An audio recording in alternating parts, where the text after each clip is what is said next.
Hey there, it's Maddie Markshirk with the Beatty Westerland team at Premier Sotheby's International Realty. You might have noticed it's around the fall time. This is totally off topic, but I actually never really noticed how much full-time Floridians decorated for the seasons, because a lot of times you can't really tell that the seasons have changed. So until I fully lived down here full-time, I didn't realize the importance of decorating for fall. I often did just with my family growing up, but not quite as dedicated as our lovely Floridians down here.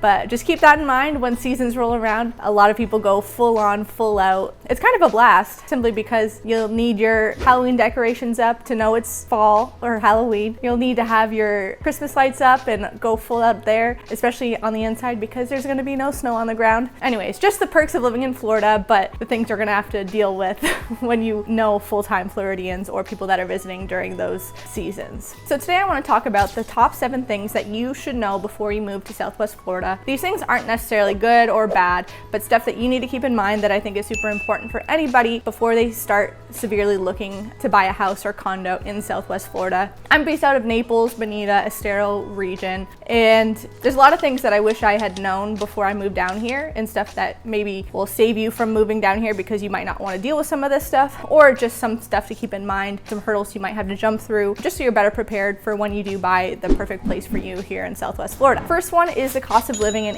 HOA expectations. In Southwest Florida, the majority of communities are gated, meaning there's probably going to be some HOA fees. Some are less than others. Sometimes you're going to be paying a low rate of maybe $3,000 to $4,000 a year just for the gate maintenance for basic amenities, that sort of thing, maybe lawn care or whatever it might be. Especially if you're buying in a condo, your HOA fees are probably going to be a little bit higher because you'll have to pay for the master association for your community as the condo association, which are usually 2 separate sub-communities. You'll have to pay for the fees for both of those. If you're looking for a home, sometimes you only need to pay 1 annual HOA fee or fees that will be broken up quarterly. Again, some of these HOA fees you can result in spending $25,000 to $30,000 a year or more depending on which communities you're looking at. So just keep that in mind. The HOA fees are very important in having a good idea as to what you're willing to spend in an HOA fee every year. So they are well worth it, and a lot of the times what you pay for is what you get. And especially if you're here seasonally, HOAs and gated communities are a big pro because you feel a little more comfortable and safe when you're not at your house. Another addition to the cost and HOA expectations is sometimes you can buy in a community, however, you have to pay additionally for a social membership to use some of the amenities.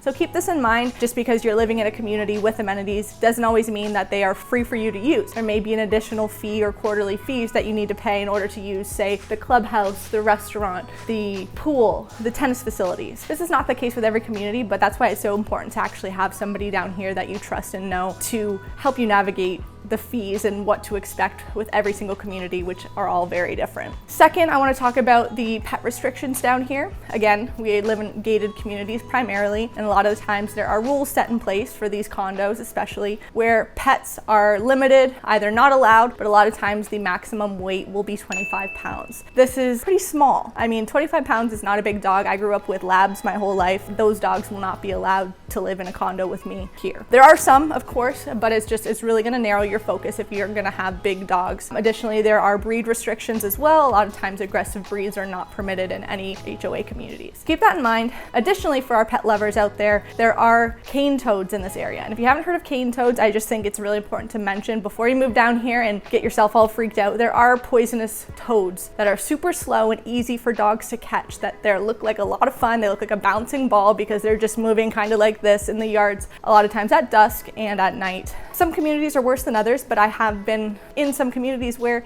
they are all over the community and you have to take your dog out on a leash even in your fenced-in yard because you're scared that they might pick up these cane toads. I don't want to scare you. Everybody lives with them, but it's something to keep in mind, and not to just get down here and let your dog out on a leash. Even in your fenced-in yard, they will get in there and it's kind of hard to avoid them. Not a huge deal, but just something that I think every pet owner should know when they move to this area. Next, there are also a lot of lease limits or rental limits in a lot of HOA communities or condo associations down here. It's very important that you, if you're looking for a rental property, that you understand that it's going to differ for each community and that some may not allow you to lease at all. Some may only allow you to lease twice a year or once a year. The most common that we do see is the 30-day plus maybe maximum 3 or 4 times a year. This stops people from renting out to Airbnbs and communities that people are paying association money for. Fourth, again, coming back to these condo associations and gated communities, there are a lot of restrictions. And a lot of times, if you own, say, a motorcycle or a trailer, or you you have any sort of storage, it may be difficult. If you're looking to store boats, obviously you can't do that in the community. There are some communities that do offer not so complimentary, but offer boat storage. But it's just important that you know that a lot of communities won't allow big trucks, commercial, RV, motorcycles. So if that's one of your primary reasons of coming down here, just something to keep in mind. There are a lot of non-HOA communities as well that you can navigate a lot of these restrictions with, but like I said, most of them down here are in gated communities, and a lot of people that do contact me are looking for a second home that they're not going to be around full time, and the gated way is the way to go while you're not visiting. 5, it's important to know that there are so many golf communities down here, but not all of them you have easy access and availability 24/7.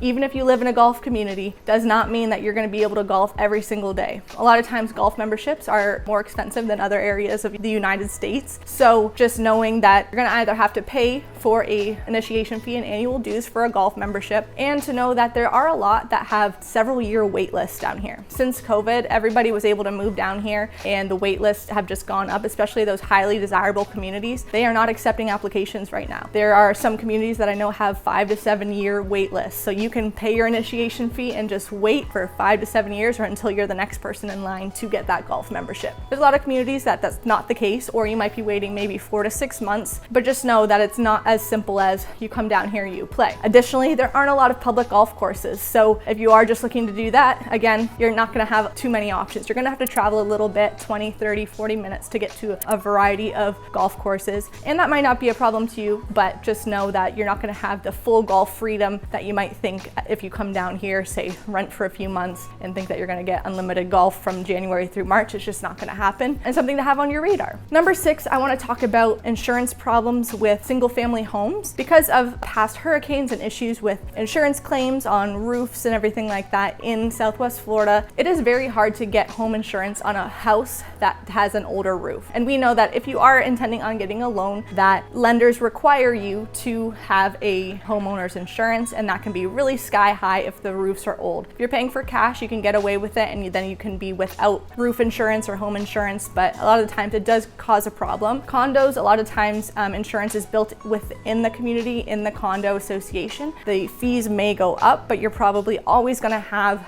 insurance on your homes. So that's just one thing to navigate. If you're buying a house that has over 15-year-old roof, it may be challenging to get homeowners insurance, and it could be very expensive as well. So please just keep that in mind. Lastly, number 7 is the traffic. Traffic does pick up. You're not going to experience Miami traffic or Atlanta traffic here, but it's going to pick up, and it's usually in the mornings during work hours and the evenings during work hours. Your safest bet is to travel on the roads from 10 a.m. to 3 p.m. The busiest roads are obviously the highway I-75 that goes north to south on this coast, as well as the main intersections, Bonita Beach Road, Immokalee Road, Golden Gate Road. You're going to find that to be a little bit congested. So that kind of wraps up the 7 tips, or the 7 things you should know before you start your home search down in Southwest Florida. My advice to you is to work with a realtor that you know and trust to kind of help you navigate all of these challenges. It's really not that simple, and it's not as straightforward as some other areas just because of these common scenarios. Be sure to mention your purposes of buying a home, your HOA restrictions, your pet restrictions, all this stuff to help your realtor or yourself find what is right for you. Once you do that, you can narrow down to your top maybe 3 or 4 communities that you really like